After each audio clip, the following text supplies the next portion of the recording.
This is Robert Kalwa with the news on Zodiac. The headlines this hour. High Court dismisses plea by former President Mutharika and Mr. Muhara to stay payment order on legal costs in the judicial independence case. SCB rearrests Zamir Karim on allegations that he triggered EcoBank to pay him 850 million kwacha loan. Government ministries and institutions given until May end to have information officers for implementation of ATI law. And elsewhere, IMF says COVID pushing 30 million Africans into poverty. Now the news in detail. The High Court in Lilongwe has dismissed an application by former President Peter Mutharika and former Secretary to the President and Cabinet Lloyd Muhara to stay on order for payment of 669.5 million kwacha legal cost in the judicial independence case pending review. The ruling made by the High Court Assistant Registrar Anthony Kapaswiche says the application by Mutharika and Muhara lacks merit and not in the interest of justice. Mutharika and Muhara were found in the wrong for acting against the law by interfering in the functions of the judiciary when they attempted to send Chief Justice Andrew Nyirenda and Justice Edward Twea on forced leave pending retirement. John Pokayuni has more on this story. Last year, the High Court found that former President Peter Mutharika and former Secretary to the government Lloyd Muhara acted against the law in the judicial independence case. The two were faulted of interfering in the operations of the judiciary when they attempted to send Chief Justice Andrew Nyirenda and Justice Edward Twea on forced leave pending retirement. They were ordered to pay 69.5 million Malai kwacha legal costs incurred during the case, which they objected and applied to the court to review the costs. The duo also filed for a stay order, asking the court to hold the order that they meet the legal costs pending the judicial review. Now, with the review slated for 26 April, the High Court has dismissed the stay order application. In his ruling on Thursday, High Court Assistant Registrar Anthony Kapaswiche said the application for the stay of the matter filed by Mutharika and Muhara is not in the interest of justice. The ruling therefore means Mutharika and Muhara should proceed to meet the legal costs, which include paying lawyers who represented the three applicants, the Human Rights Defenders Coalition, HRDC, the Association of Magistrates in Malawi, and the Malawi Law Society. For Zodiac, this is John Paul Kayuni. The Anti-Corruption Bureau ACB has rearrested business person Zamir Karim on allegations he attempted to defraud a commercial bank in excess of 850 million kwacha. Highly placed sources at ACB and Southern Region Police Headquarters in Blantyre have confirmed the arrest of Karim. He is suspected to have tricked the bank to grant him a loan purportedly guaranteed by the Malawi Police Service. Alex Banda reports from Blantyre. Business person Zamir Karim has been rearrested by the graft-busting body Anti-Corruption Bureau. He was arrested Thursday afternoon here in the city of Blantyre. As I'm speaking, he is in custody at Blantyre Police Station, where SCB officials are questioning him and probably creating a case against him on a case at Blantyre Police Station. What is happening behind the scenes is that Mr. Karim is being questioned by officers from the Anti-Corruption Bureau on an alleged case that he wanted to defraud EcoBank, that's a private bank, of money in excess of 850 million kwacha as a loan. As I'm speaking, Deputy Commissioner of Police for Blantyre Police Station, Aaron Mabumba, has confirmed that Mr. Karim is in their custody and is likely to spend Thursday night in custody. Of course, officials from the Anti-Corruption Bureau have told us that Mr. Karim might be transferred or moved from Blantyre Police Station to Lilongwe, where he is expected to be processed on this allegation. For Zodiac and Blantyre, this is Alex Banda. Business tycoon Thompson Mpinganjira is expected to revert to the courts on May 11 on whether he will defend himself or exercise his right to remain silent after he was found with a case to answer in the judge's attempted bribery case. This comes after High Court Judge Dorothy De Gabriel found the FDH Bank founder with a case to answer for attempting to bribe 5 judges that presided over the presidential election case. The judge also admonished defense lawyers for implying that the case was not going to be fair to their client because it involved judges of the High Court. Marali Superior reports. Dr. Mpikanjira was in court to know if he has got a case to answer or not on the judge's attempted bribery case, and the court, through Justice Gabriel, has said that he has got a case to answer. Now, what needs to happen is that he has to come back to the court to address the court and tell the court whether he's going to enter into defense. That means whether he's going to bring witnesses into the court to defend or to enhance his case that he's not guilty, and or whether he will exercise his right to remain silent, because you can also decide to remain silent. So if the option is that he is going to remain silent, he's not going to bring witnesses to the court, he's not going to enter into defense, then what it means is that Justice Gabriel he is going to give a date whether she is going to deliver her judgment in this case. That's now to find whether Dr. Mpikanjira is guilty or not. If he decides to bring witnesses, then they will agree on when they will come in the witness. But the day to notify the court about the decision of Dr. Mpikanjira on whether he's going to enter defense or he will remain silent will be made on the 11th of May. That will be at 9 o'clock right here in Plantar. So that's basically what has happened. But along the way, I think I should mention, because it's very crucial, that the judge took time to address this issue about the impartiality of the court, because the issue is not an everyday case, because this one involves 5 judges. These are the ones that came as witnesses, and then this issue was reported to the SCB by the Chief Justice himself. At the start of the case, the defense lawyers had given a cautionary statement, what they call a cautionary statement, to the court or to Justice Gabriel, that it's not an easy case for you, we think, because your boss complained to the SCB, and then your fellow 5 judges testified. So you should look critically on this issue, because otherwise we don't want you to be persuaded or to be seen that you are taking sides. So the judge was not happy in her statement today, because she said that the defense was giving an implication that she will not be she will not be neutral, she will not discharge her duties. So she reminded them that when you are taking over, or when you are taking over as a judicial officer, you take an oath to defend the Constitution, to defend the laws of Malawi. Speaker Catherine Gotani-Hara has handed to the chairperson of the Public Accounts Committee an audit report on how 6.2 billion kwacha COVID-19 management financing was used. The Speaker says Minister of Finance presented the report to Parliament on Wednesday for scrutiny by lawmakers according to law. Chairperson of the committee, Shadrack Namalomba, hopes the report will greatly help in the independent investigations the committee is conducting on the same matter. Our reporter, Weston Guta, is here.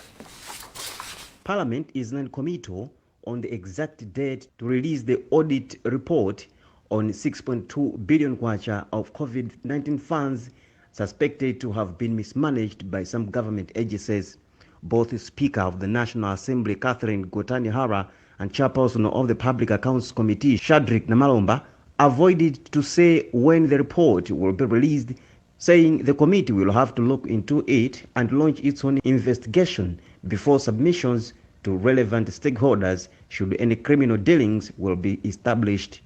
Namalomba contradicted Hara on presenting the report to Malawians, saying Parliament was only presenting procedures that the House will follow and handle the report henceforth. Originality of this report is Minister of Finance, and as the Speaker said, the report has come to Parliament, and that report has been forwarded to my committee, and I do have that report.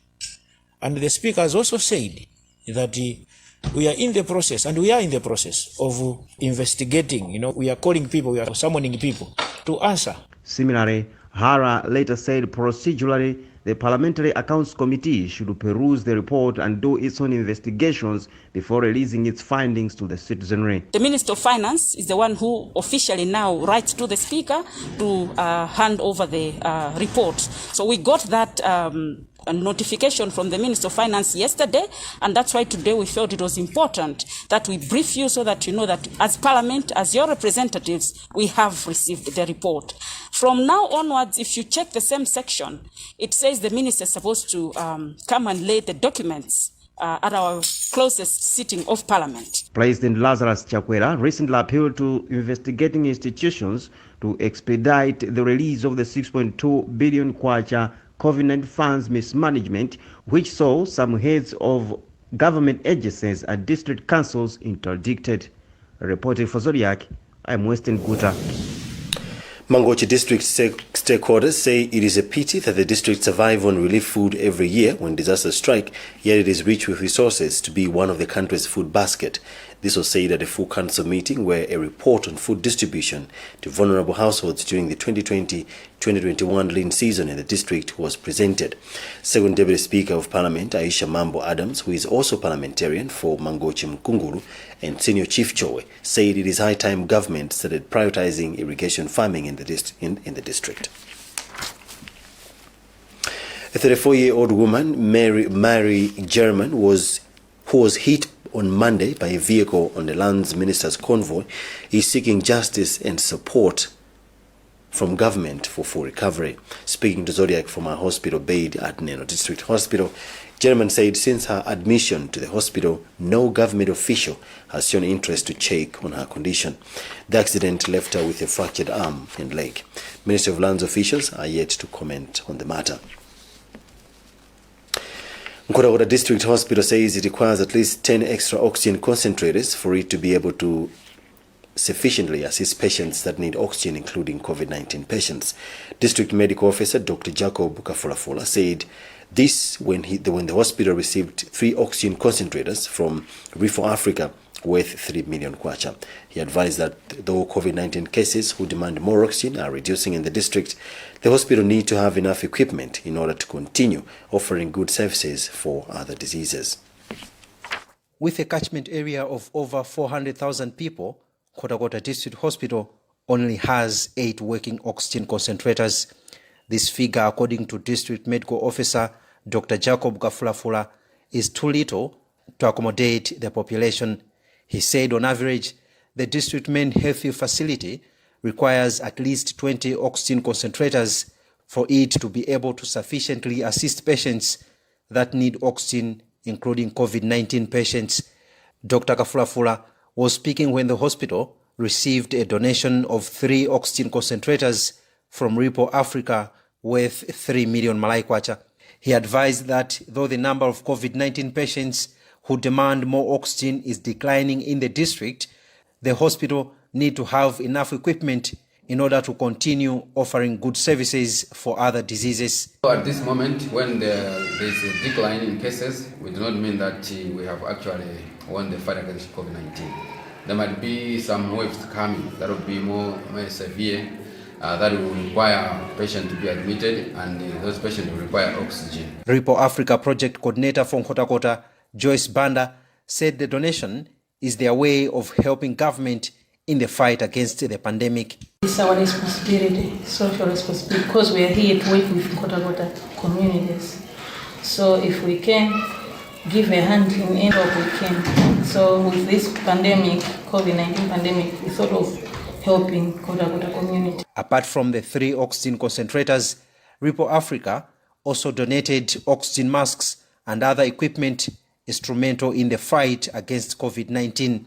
Currently, Kwagwanji district has 2 active COVID-19 cases with mild symptoms. For Zodiak in Kwagwanji, this is John Paul Kayuni. You're watching the news here on Zodiac. We'll be back with more after this.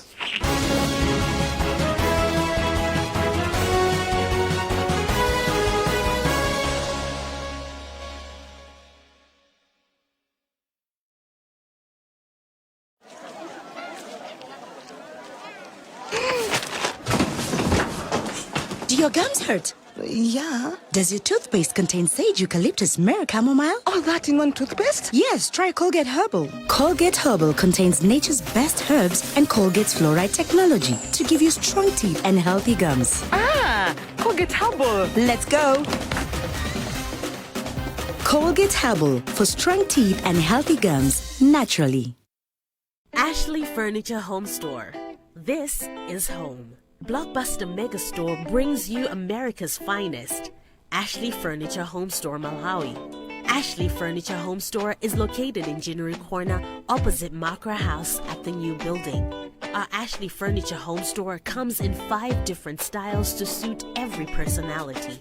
Either young or old, we've got you covered. Come and experience our showroom and discover the lifestyle that suits your personality. We have Ashley's signature collections on dining table, sofa sets, and bedroom. Come in store and see it for yourself. Our trading hours are Mondays through Fridays, 8:30 a.m. to 6 p.m. Saturdays, 8:30 a.m. to 4 p.m. Sundays are closed. Visit our home store today. Ashley Furniture Home Store. This is home. Do you know, here at Lilongwe Water Board, we have in place a 24-hour call center just for you, our customers. Anytime you experience a water problem, don't hesitate to call us on 253 and it's free. Low water pressure, no water situation, billing queries, bill payment, pipe burst, pipe leaks, faults, tips, and illegal connections. Just dial 253 and we will assist you. Reintroducing Executive Coach Services. Travel with comfort on a national bus executive coaches as we reintroduce our state-of-the-art buses between Lilongwe and Blantyre. A one-ride journey making you demand for another as you enjoy free Wi-Fi, water dispensers, fridges, HD TV, coffee makers, air conditioning and toilet facilities at only 10,000 kwacha from 10th March to 10th May 2021. Departure points in Blantyre, 6:15 a.m. and 3 p.m. at Golden Peacock Hotel, 6:30 a.m. and 3:30 p.m. from Old Bestobel near City Motors at General Corner. Finally, 7 a.m. and 4 p.m. at Quickfit near Riles Hotel in Lilongwe, 6:30 a.m. and 3:30 p.m. from BICC, 6:45 a.m. and 3:45 p.m. from 7-Eleven and at 7 a.m. and 4 p.m. from City Mall. Thank you, Malawi. Continue riding with us. For bookings, call 0884-821-098 or 0999-910-170. National Bus Coaches, the ride of your life. Bridging the transportation gap. Ma-envelope akuyenera kulembedwa bwino lomwe mawu akulu oti suggestions to the 2021-2022 budget ndi kutumiza kwa the secretary 993-377-777.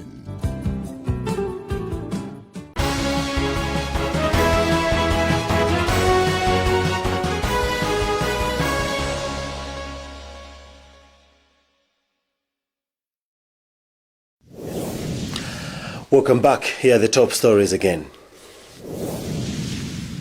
High Court dismisses plea by former President Mutharika and Mr. Muhara to stay payment order on legal cost in the judicial independence case.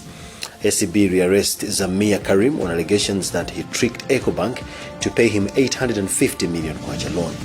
Government ministries and institutions given until May end to have information officers for implementation of ATI law. Elsewhere, IMF says COVID pushed 30 million Africans into poverty. Moving on, the Malawi Human Rights Commission says it has finalized modalities to facilitate implementation of the Access to Information Act that was gazetted in January this year. One of the commissioners for MHRC, Mr. Bodwin Chiamwaka, says the commission will soon embark on massive awareness campaign on the act. Meanwhile, Deputy Director of Information in the Ministry of Information, Arthur Chipenda, says the ministry is currently pushing ministries, departments and agencies to expedite recruitment of information officers before the end of May. Joseph Mazizi has filed this report.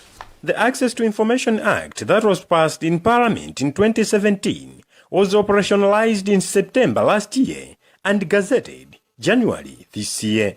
Now, the Malawi Human Rights Commission has gathered its staff who are to help in training different stakeholders on the ATI Act for its smooth implementation. According to MHRC Commissioner Bodwin Chiamwaka, they will soon embark on a nationwide awareness campaign for the general public to understand the Act. People have to have the knowledge, the skills, and the understanding, the awareness of how they can access information.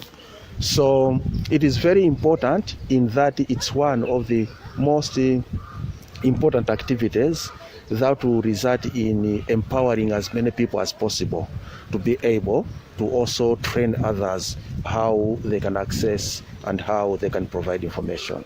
Meanwhile, Deputy Director of Information in the Ministry of Information, Arthur Jipenda, says they are currently working on ensuring all the ministries, departments and agencies have information officers as provided by the ATI Act. In the past few months, a number of them have provided details of the information officers that they have appointed or designated that they will be responsible to pass on information in as far as the Act is concerned. But now what we're doing as a ministry is to make sure that we remind all the other remaining public institutions that they must at least designate somebody to be an information officer in as far as the Act is concerned. Experts believe the Act is a milestone in as far as ensuring accountability in public offices is concerned. Reporting for Zodiak from Chilima, I am Joseph Mazizi. The Democratic Progressive Party says decision by President Chakwera to rescind the appointment of May Commissioners Linda Kunje and Jean Matanga effectively invalidates all decisions made by the Electoral Commission since the June 7th, 2020. The party spokesperson Brown Mpingajila says in view of this, the June 23rd presidential election, which elected President Chakwera, and the by-elections that all came thereafter ought to be nullified on the basis that the electoral body was not duly constituted. As such, the party calls on President Chakwera to leave office as the decision he has made on the two May commissioners invalidates his very election to the high office of the land. Meanwhile, Center for Democracy and Economic Development Initiative, CDED, says the current situation is not good for the country's democracy. Malawi is at crossroads. We have reached an embarrassing low level where impunity and executive arrogance has taken toll. It is uncalled for to see the executive fighting one of its own.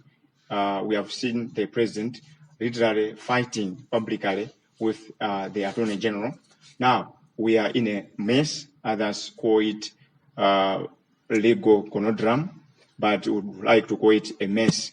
So we are here to call upon the judiciary to move with speed to clear the mist.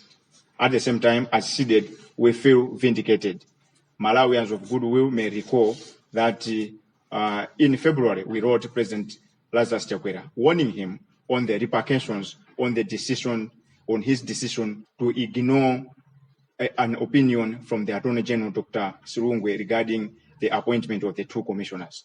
Today, as I'm talking to you now, DPP has made a stand. They are calling for nullification of the court-sanctioned June 23, 2020 presidential pause. Essentially, they are calling the president illegitimate. So without necessarily siding with anyone, we think the sure way of addressing the situation is that the court should come in.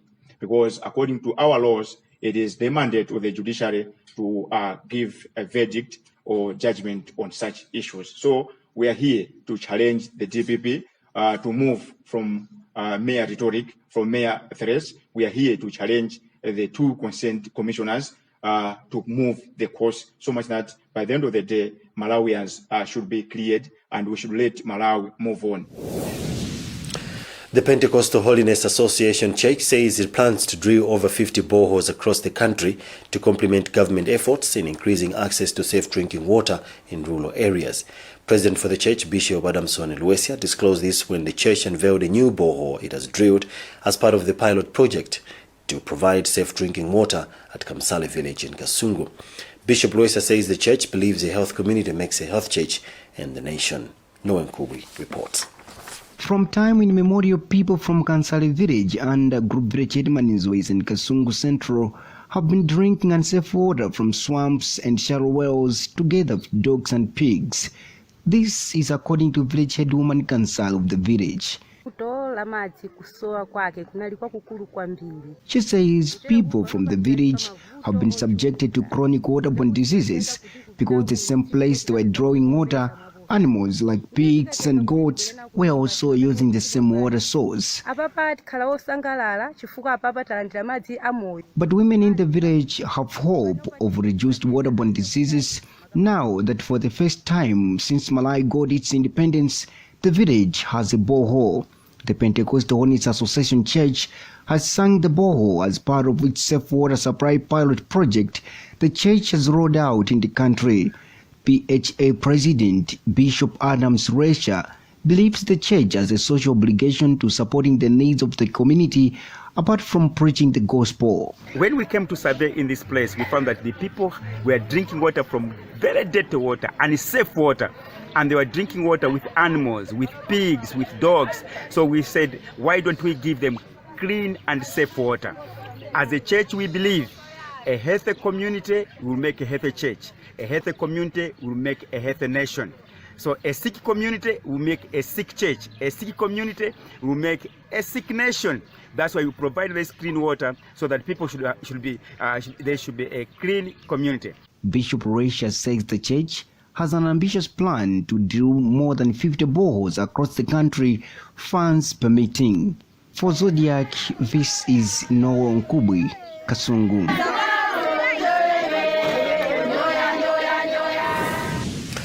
Across the borders, the International Monetary Fund IMF has warned that more than 30 million people in sub-Saharan Africa are being pushed into poverty by the economic impact of the coronavirus pandemic. It has called on wealthier nations to help African countries get better access to vaccines. The IMF estimates that some African countries aiming to vaccinate 60% of their populations will need to increase their health spending by 50%. Last year, the economies in sub-Saharan Africa contracted by almost 2%, the worst year on record. Well, that's it for now. Let's take another look at the headlines before we leave. High Court dismisses plea by former President Mutharika and Mr. Muhara to stay payment order on the legal cost